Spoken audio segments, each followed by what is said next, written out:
Glad I won't have to review any Starscream figures for a while. Want a bet? Starscream! Hello, my baby! Hello, my honey! Hello, my ragtime gal! Suddenly you've kissed my wife! Baby, my heart's on fire! The Earthrise line strikes again with one of the few Decepticon figures in Wave 1. Yes, it's Starscream. Again. Coming at us as a voyager-sized figure. There are only so many times in rapid succession that you can go over a character's origin every time they get a new action figure. So in short, Starscream, evil Decepticon, Energon Seeker, second in command to Megatron, cowardly, conniving, power-hungry, backstabbing weenie. See him through this flimsy plastic window. Then glance at the side panel art. Then see both modes on back, along with how to interact him with the Battlemaster figures. Then check out his heavily backlit character art on the slanty side panel. Now let's open this box and see if he can seek out a good review. Out-of-box Earthrise Voyager Starscream comes with his instruction booklet. Also, 2 plastic null ray cannon accessories. According to the instructions, his stats are 7, 8, 5, 7, 8, 7, and 7. Earthrise Studio Series Starscream's alt mode is patterned after the old F-15 fighter jets, which is still a cool design even if they are out of date. He seems really close in size to the old Generation 1 plane. The plastic feels firm and solid, as does the jet itself. He has good heft, and nothing rattles or feels loose. He follows his Generation 1 colors well, with a gray body, highlighted with red and white stripes, and some blue on the tail fins, and also a translucent yellow cockpit. Crow. Viewed from the top, his lines are smooth and sleek, but he also has enough sculpted detailing to keep him from looking flat or dull. The transformation hinges are fairly well concealed. He is not as sleek when viewed from underneath. You can kind of still see the robot arms and legs, although they are collapsed and tucked in much better than with Siege Starscream, and certainly a lot better than Power of the Primes. Ugh. There is this really big hollow spot up at the front. Sadly, there is no landing gear, you just have to plonk old Screamer down on the ground. Only these little plastic nubs prevent his chassis from scraping right against the ground. I kind of thought this was flip-out landing gear, but it's actually just one of the transformation hinges. He has a few open ports for plugging in Battlemasters, Titan Masters, Micromasters, Prime Masters, and other accessories. There don't seem to be any open fire blast pegs, except on the tips of the guns and on the back. For the alt mode, all the ports are mostly hidden underneath on the fins. The ones on the sides are a bit too crowded in to really fit much of anything. They just don't have enough clearance for anything with any degree of width.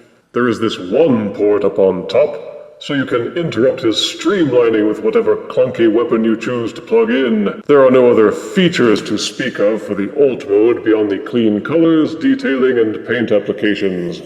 The transformation to robot mode has been rightly compared to Classics Starscream. Much of the same style of engineering, but with a few more up-to-date tweaks. Start by folding up the rear tail fins.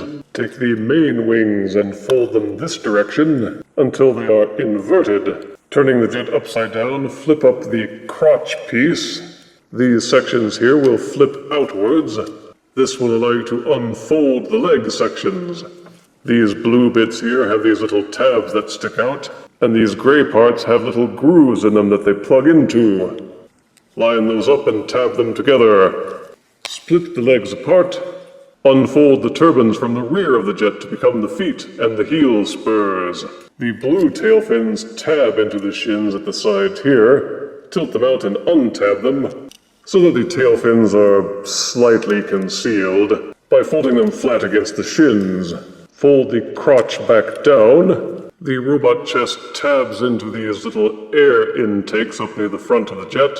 Pry them loose, but be gentle because this plastic is a bit thinner. You don't want to snap those little tabs. then the entire front section of the jet sort of folds upwards, exposing the robot arms. Fold the robot arms outwards.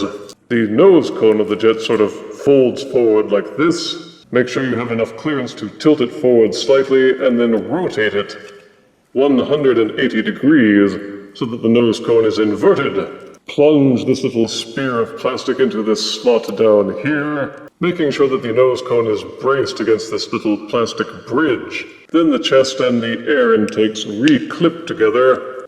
Make sure that these little tabs line up as well. They will kind of brace the whole thing and hold it together. Now he's got a nose cone head, but you can fix that by untabbing the nose cone and angling the hinge backwards until it goes into this slot and folds back down against the side. This will unleash Starscream's face. The fist folds forward, but don't fold it forward all the way just yet. It angles forward, and the rear part of the blue forearm is tabbed into these parts here. Those have to untab, so that you may use this secondary hinge inside the arm to fold the whole thing forward, thus lengthening his arm until you can fold the blue portion back in and then finish folding out the fist. And that's how you arm your Starscream. After that, it's simply a matter of angling his wings forward and lining them up so that he looks Generation 1-esque. One plus is that there's almost no visible hollow points except for at the back of the forearms and this one little bit inside the torso. As with the Alt mode, the Robot mode is a tribute to the old Generation 1 figure with modern engineering. All the main Starscream features are there with the vents on the sides of his head, his turbine nipples, wings angled back on his shoulders, tail fins hanging off his feet. He's got the blue intake vents on his shins, and he keeps all of his coloring and details. They sculpted in the details which were on the old Generation 1 labels, etching most of them into his actual plastic. He's got his smarmy little face, and his null ray cannons can be plugged into his shoulders Generation 1 style. My null ray will stop your squirming for a while. The null rays have some hollow section underneath, but at least they're not totally flat like the Siege figure versions were. The Robot mode has more open ports for Battle Masters, Prime Masters, Target Masters, Micro Masters, and Fire Blasts. The Fire Blasts push into his nipples. He doesn't have any connecting ports for linking up with other figures like Ironworks, but for Starscream that wouldn't make any sense anyway. His instructions profile no special interactive features beyond the plugging in of accessories. The head is ball-socketed and will rotate 360 degrees and tilt up and down. The shoulders have the now familiar Siege-style hinge and swivel combo for full 360-degree rotation and 90-degree splaying. Of course, it will start bumping into the wings, but you can kind of rotate the wings out of the way to give him more clearance. Upper arm swivel is included. Each elbow will bend a little over 90 degrees, and the fists will flip upwards as part of the transformation. Sadly, he has no waist rotation. The hips will rotate forwards and backwards until they run into this plate at the back and his crotch plate at the front, but you can tilt that up so that he can kick a little farther. And of course the hinge on the side will allow the legs to splay outwards, not to a full 90 degrees because the hinge starts bumping into this plastic, but it is pinned so that it will rotate 360 degrees at both hips. Despite all this finnage, the knees will angle backwards a little over 90 degrees. Each ankle will tilt in and outwards a bit, and both the heel spur and the front toes will tilt inwards as part of the transformation. Oh, look at me, I'm Starscream, tra-la-la-la-la-la-la! A waist rotation would have topped it off very well, but you can still get excellent posing out of him for megalomaniacal posturing. For size comparison, here is Voyager Earthrise Starscream, next to Voyager Siege Starscream. Here is Voyager Earthrise Starscream next to Classics Deluxe Starscream. And here is Earthrise Voyager Starscream next to his good buddy Ghostbusters Slimer.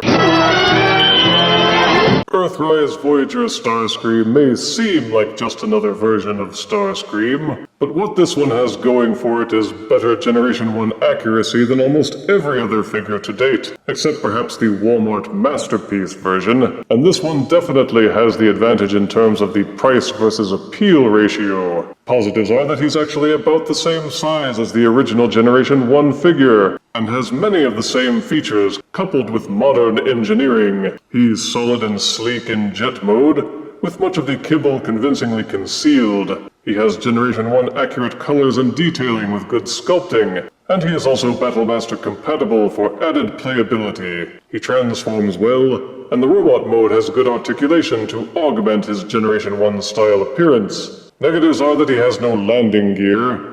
His Battlemaster port count is a bit lower than other figures, and the way some of the ports were placed doesn't make much sense. He has hardly any Fire Blast ports at all. He has none of the linking features of the other Earthrise figures. The tail fins kind of stick out in robot mode, but they did in Generation 1 as well. And if you're just tired of Starscream figures, you may want to leave this one cooling his jets, so to speak. But it's still a good figure, and an excellent Generation 1 remake. I give Earthrise Voyager Starscream 7 out of 10 deaths. We here at Skywarp and Thundercracker exclusive pack is already in the works. Will Thrust and Ramjet be far behind? If you refuse me, honey, you lose me. Then you'll be left alone, oh baby, tell 'em all, and tell me I'm your own.